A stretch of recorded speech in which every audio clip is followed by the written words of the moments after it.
I had to show y'all this part where Ariel said that she would like it if Jaguar kept her name out of her mouth. And how about on Atwood Unleashed, Jaguar showed up on the panel at the same time as Ariel, that lawyer for Courtney, and they were supposed to do their segments separately, but they ended up on there together. Ron is so funny to me. But anyway, I'm gonna let y'all see their interaction with each other, okay? Cause I want to see it too. And I'm subscribed to you, Mr. Atwood. I love y'all show. Please don't copy strike me. Anyway, here it is, y'all. Let's see. Here we go. It was a joke. Okay. No, I saw you there. We didn't have time to interact because everyone shot their segments separately. But as you know, I did not like the way Vlad handled you. And I spoke up for you then. And I don't know what went wrong between then and now. I reached out to you. You sent me a message. We never heard from you. Right. So a lot of people reach out to me once, and I responded, and you never reached back. That's what happened. I apologize if you didn't. It's cool. Look, you was busy. I'm sure you got a lot. Right. Fell through the cracks. I actually, when I didn't hear from you, I thought I left it where I was waiting for you to call me because I think the last message I sent was. Oh, we reached back. We never got any. Thing. Oh, okay. Well, again, I don't know, but I don't know how it turned into a problem. No, it didn't turn into a problem. What it turns into is that right now, I'm not interested in what everyone else is interested in. Right. My objective is a lot different than most people. See, I already know where the problems are. I know where the leaks are. I know where the gaps are. We all know that this is government ran. Of course, nobody wants to say that. I only feel comfortable with saying this because this is a British platform. I'm comfortable saying it's government ran. Let's just be very clear about that. My greatest issue is the chain of evidence. Hey, Dean. Courtney just told us the other day that it was Please Chris hit that the gave subscribe her button. All of the information. Courtney you. Also said that you came to him by way of Chris, and you and Chris have an association. It's just everything is so muddy how everyone actually knows each other. And then I'm sitting here and I'm listening to you and Lionel talk, and it's always good to hear legal eagles bust it up. There's a conversation that a lawyer can have with another lawyer that they can't have with a lay person. So that's always great. And you have a background, you said, working with child cases, right? With DCF as general counsel.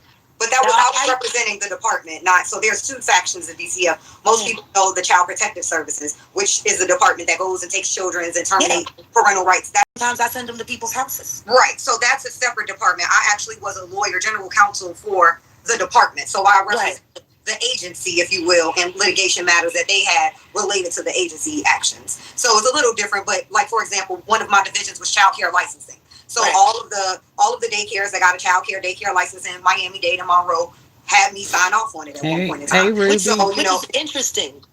I'd like to stop you there.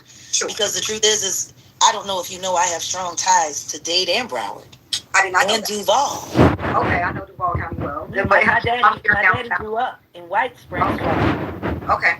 And my family, we have our family, rites of passage, Urgent Inc., based out of Overtown. If you a day girl, you should, the baseball diamond. My cousin painted. I'm just saying, my cousin painted that. Very near all of those things. I know exactly. Yeah, no, I'm just saying, but I'm letting you know.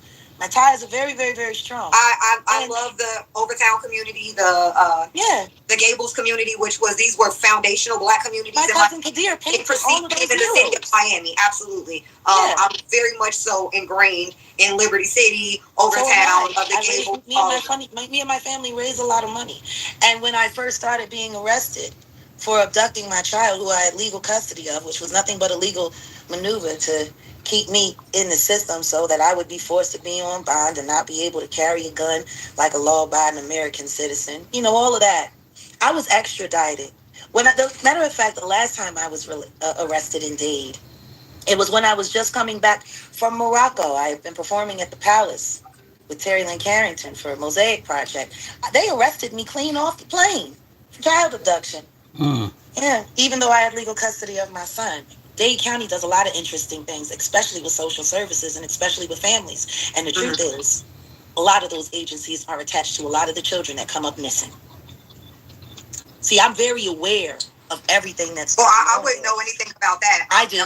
I know about it. I know a lot about it. Matter of fact, some of the girls that I was with in Metro West, you know where Metro West is, right? Looking at the CPS side, I wouldn't litigate on that side. Well, I know I you was would. very I'm talking peculiar about about the agency. where I would like to be, because I could not stand for the government terminating. I think that's outside of the purview of the government, terminating parental rights, separating families. Absolutely. So I have my own issues, which is why I left government work. I worked for the federal government under Trump, under his first presidency, and then I came back after that, and that's how I got the state job with DCF. So I have my government experience. I really did want to serve my country in a legal way, in a legal capacity, and that's why I do what I do now. Except my mother died in Dade County earlier this year, and we still can't find the death certificate. Mm. Yeah. Fake funeral, all of that stuff. I remember right on that. Facebook. There's a lot of things that go on wrong in Dade. Absolutely. My issue is this. What Courtney is now on the hook for, which he is now telling us he received from Chris Todd, and is saying that you brought him to Chris Todd. There was at no point in time where you questioned the amount of, that's an orgy of evidence that we're talking about. I don't know what story, who told what, when. I'm just saying what Courtney said. I didn't watch any interview. I don't know if he said that, if he didn't say that. All I can say is I didn't meet Courtney Burgess until October 28th. So to that matter, I didn't know who he was or who he existed until that day. So that was all very unclear, because he had never stated that you were his attorney before then. Well, no, because I did not know him. He did not know me, and I just got a call one day from him saying that he needed some assistance. And that's funny, because he said that you approached him. He said he didn't come. That's not correct. So I don't approach anybody. It's called soliciting. I don't need to approach anybody. I'm like Martin. They call me, right? I don't play the games of calling people up. If there are times where I'll generally say, "Oh, I saw you," blah blah blah. But to Courtney, that did not happen. So just setting the record straight for everybody. That's not what occurred. Well, no, because that's just what we discussed with him here. Well, I don't know why he would have said that. Probably don't want people too much in his business, which is fine. But to the point of, I've only recently met Courtney. I have recently only known Chris for a couple of months prior to that. These were all, I didn't even know they were affiliated with one another. I didn't learn that information until afterwards. This is so odd. It's like everyone is so closely connected in this very chaotic situation, and nobody knows each other. Well, I think, at least to me, I know I was sought out for the reasons that I was already involved in this. So that's, I at least know that was how I was approached. Like, I've seen you, I know you're heavily involved in this. I have things that, may or may not be of benefit, or may not, you could benefit me. So, I'm always for being an open ear. If how else do you acquire information? I don't know what I don't know. I have to. But I wanted to really just get back and lean into the orgy of evidence. So the orgy of evidence I haven't seen. I'm not saying that you've seen it. I'm saying that anytime you had those many recordings, those many images, all pushed together and just dropped off like a Christmas gift. Well, again, let me be clear. I had no knowledge of exactly what was or what wasn't until. I'm not saying that you are. What I'm asking you is, as an attorney who works with skilled investigators, anybody knows that nobody just gets that kind of stuff dropped off like a Christmas gift. It was engineered. Who am I to tell anybody or to scrutinize, how they acquired information? I'm not saying scrutinize. Well, no. I'm just saying a lot of times we have situations where sometimes you can't always trace back a chain of command.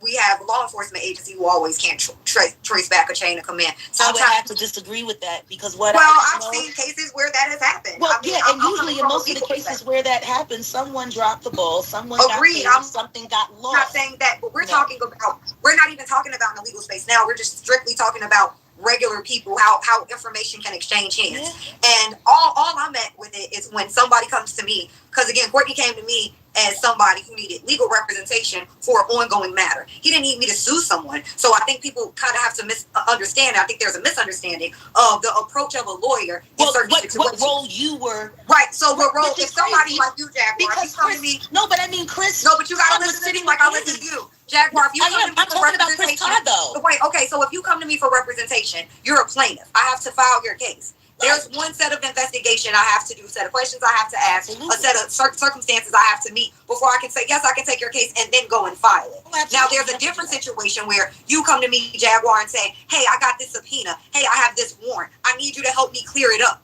That's an ongoing matter. Then my investigation is less about what you're telling me, and it's how to resolve this matter in front of me. And so, understood. All of that is understood. That's not the question that I'm asking. The question that I'm asking is that in everything that I've researched and all of the things that I look at, anytime you find an orgy of evidence, it is contrived. So you're putting this moniker of orgy of evidence. I'm telling you, I don't know it to be an orgy. I don't know. What he said, it came from all Chris I know is the only thing I know is about the one thing I talked about in the book. So if there are more things, I have sat next to Courtney in interviews and heard him say things to you all in real time as he's saying it to me. I was hearing it for the first time too. So again, I had very limited time. You're talking about a 36-hour turnaround for me meeting somebody. Not talking, but see, I'm not talking about the grand jury. Orgy of evidence. And I'm not, yes, I don't know if there is an orgy of evidence. Well, they confiscated something. My point is, all of these clips that they're talking about, all of this stuff that they're talking about, some of it I'm sure is real. A good share of it I'm sure is not. My point is, it was all put together and packaged for a specific reason.